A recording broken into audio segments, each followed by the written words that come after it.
Mwanaume yeyote ambaye anaoa na bila ya kuelewa ndoa, kulea watoto wasio wake sio tatizo kubwa. Mwanaume yeyote ambaye anaoa bila ya kuelewa ndoa, kulea watoto ambao sio wa kwake sio tatizo kubwa, ni tatizo ndogo sana na anastahili kulivumilia. Bado tunaendelea katika episodi yetu ya You Can Be Loved But Still Be Used. Episodi hii ina sifa nyingi sana, muhimu nyingi sana za maisha, maukweli mengi ya maisha kwenye ndoa, kwenye mahusiano na pia kwenye fedha. Kwenye swala la maisha, episodi inafunga. Basi usichelewe, na wewe ambaye hujaisikia, hapa tuko kwenye sehemu ya 3 ya episodi yetu. Hii ni sehemu yake ya 3. Tulianza na sehemu ya kwanza, sehemu ya pili, na leo tuko kwenye sehemu ya 3. Kaitafute mwanzo, uanzie mwanzo, alafu utaenda unaelewa pole pole. Tunakupa maukweli ya maisha katika mahusiano na katika fedha, ili ujue kama utakwepa ama utashughulika nao vipi. Karibu. Elimika na Kelvin Dume. Kwanza, sio kila mwanamke anastahili muda wako, nguvu zako au pesa zako. Hapana. Wanawake wengi sana wanaishi maisha ya mtaani, na usipoona dalili hizi mapema, basi utapoteza muda wako sana. Nakupa dalili tofauti za mwanamke wa mitaani. Tunaposema mwanamke wa mtaani, ni kusema unamkuta mtaani, anastahili kubaki huko mtaani, asiingie nyumbani kwako. Ukweli ni huu, wanaume, mwanamke asiye sahihi anaweza kukuangusha haraka sana katika maisha. Sasa swali linakuja, unawezaje kujua kama ni wa mtaani? Basi hizi ni dalili 5 muhimu zinazoweza kukufungua macho haraka sana. Dalili ya kwanza, utamkuta anapenda kutafuta attention mitandaoni. Yaani ukichunguza kiundani, furaha yake inazungukwa na likes, comment na followers. Hiyo ni alama baya sana. Swali linatakiwa kuja kichwani kwako wewe mwanaume. Je, huwa anaposti picha za kuvutia kila wakati? Au jinsi unavyomuona wewe, je, huwa anatafuta attention kutoka kwa wanaume wengine mitandaoni? Na pia kitu unachostahili kujua baada ya kujiuliza hivyo ni kwamba mwanamke anaelishwa ego ya mtandaoni na watu wengine hawezi kuweka mahusiano mbele. Kwa hiyo ukiingia pale unakwenda kuteseka. Hauendi kuishi, unaenda kuishiwa pale. Na mtu kama huyo, attention ya mtaani ndio umfurahisha sana kuliko kitu chochote kile. Hiyo ni tabia yake. Kwa hiyo kitu cha kwanza ni wewe kuijua, kuiepuka ama kudili nayo kwa mbinu zako. Sasa nakupa tips za kufanya. Kitu cha kwanza, angalia priorities zake, vitu anavyovipa kipaumbele. Kama unagundua kuwa simu yake ndio kipaumbele chake kuliko muda wenu wa pamoja, ushajua cha kufanya. Basi ishara ya pili, mtu hana kazi lakini anaishi maisha ya kifahari. Mwanamke huyu utamuona maisha yake ya kifedha hayaeleweki, lakini ana vitu vya maana, simu mpya, iPhone 17, huyo bags, designer bags nzuri, sijui cheni za thamani, kila kitu cha thamani, maisha yake yenyewe ni ya thamani, lakini maisha yake ya kifedha hayaeleweki na hana kazi. Maisha yake mazuri yote yanaonekana, lakini kazi yake nzuri haionekani. Kama lifestyle yake haiendani na maisha yake, ujue nyuma yake kuna watu wanaopush ili mambo yake yaende. Wanawake wengi wa mtaani utegemea sponsors na sugar daddies kuendeleza maisha yao ya kifahari, na hata siku moja hutomuona narudi nyuma, na ndipo wanajisikia kama yeye ni mtoto wa kike. Kama kweli wewe mwanaume unatafuta mtoto wa kike wa namna hii, basi endelea, lakini nakupa hiyo kwa sababu uelewe ishara hizo. Ukiziona ujue tayari umefika sehemu fulani. Kwa mwanaume anayetaka kufanyikiwa, warning.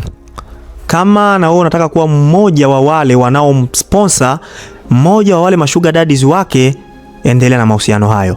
Lakini kama hutaki, kimbia mapema sana. Najua wewe unaona ni marafiki sawa, lakini wengine sio marafiki wa kawaida kama unavyofikiria. Mwanamke mwenye connection nyingi za wanaume kwa namna ya kuwashukuru, huyo sio mwaminifu hata kwa mtu mmoja, ni mwaminifu kwake yeye mwenyewe tu.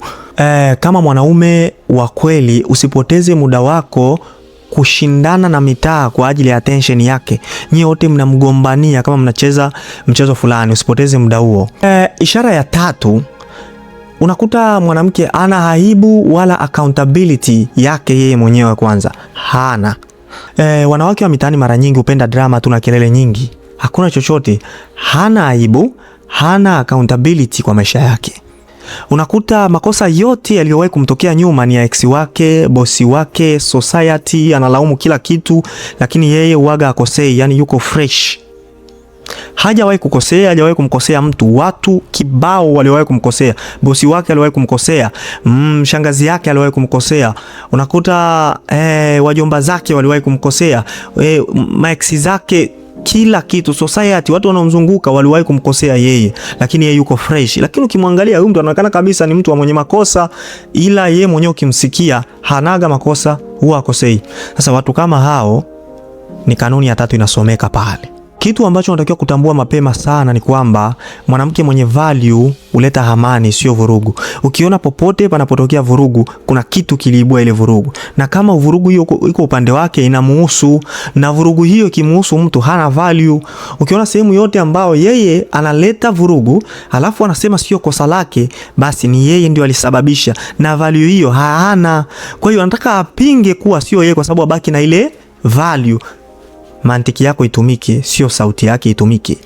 Akili ikitumika, unampa moyo wako bench, kwa sababu moyo hauna kazi kwenye maamuzi. Sasa hii nakupa pro tips kwenye ishara hii ya 3. Kama mwanaume unatakiwa kusikiliza kuongea kwake. Kama kila mwanaume aliyewahi kuishi naye ni trash, inawezekana ni tatizo kubwa zaidi, na labda na wewe mwenyewe utakuja kuwa trash baadaye. Tunaenda kwenye ishara ya 4. Kila kitu anachokiheshimu yeye ni kile ambacho unaweza kumpa. Value yako wewe anainyanyua na kuiangalia katika vitu unavyompa. Unampa nini, ndo anajua kuwa wewe ni nani. Sio unamuingizia nini katika akili yake, sio unaweza kumzalishia nini, sio unaweza kumuongoza aje, lakini unampa nini, ndo anaona value yako. Lakini unampa nini, ndio value yako wewe inaonekana kwake. Basi ukiona hii ishara ya 4. Wanawake wengi wa mtaani huona wanaume kama ATM machine. Hawajali ndoto zako, malengo yako, wala future yako haina faida kwao. Wao wanajiangalia wao wenyewe. Kwa hiyo hii ni ishara nzuri sana ya kugundua kuwa mke anayeishi naye ni mwanamke wa mtaani. Hastahili kuishi ndani, anastahili kuishi nje. Mtoe nje haraka iwezekanavyo, akaishi kwenye nature yake. Kama sivyo, atakuhusisha katika maisha yake. Akikuhusisha katika maisha yake, utaishi kama kichaa. Yeye atagrab maisha yako, alafu wewe atakuachia ya kwake, unaishi kama kichaa. Ndio unakuta mwanaume haeleweki, mwanaume hana future, hana uti wa mgongo unaomsimamisha kama mwanaume. Kwa hiyo huyo anaishi na mwanamke ambaye ishara hizi zinasomeka kwake. Kwa hiyo ishara hizi zikianza kusomeka kwake, mtu huyo mara moja ni mtu wa mtaani, anatakiwa akae nje. Kama akae nje, acha atakayempokea hampokee, sio wewe. Unakuta mwanamke anachotaka ni favor, gifti, matumizi, hana kuzalisha, hana chochote ndani yake. Atatumiaje? Ata celebrate yaje? Unampa favor gani? Zawadi gani ambayo ni ya mshtukizo uliomletea? Una surprise gani mbele yake? Hivyo ndo yeye anataka mwanamke wa mtaani. Siku hizi zawadi inakuwa kitu cha kuomba na cha ulazima. Unapandisha kabisa mapua hivi juu. Mwanaume gani ambaye hujawahi kuniletea hata kitu? Hata zawadi mwaka mzima sijapata. Zawadi ulifanya nini?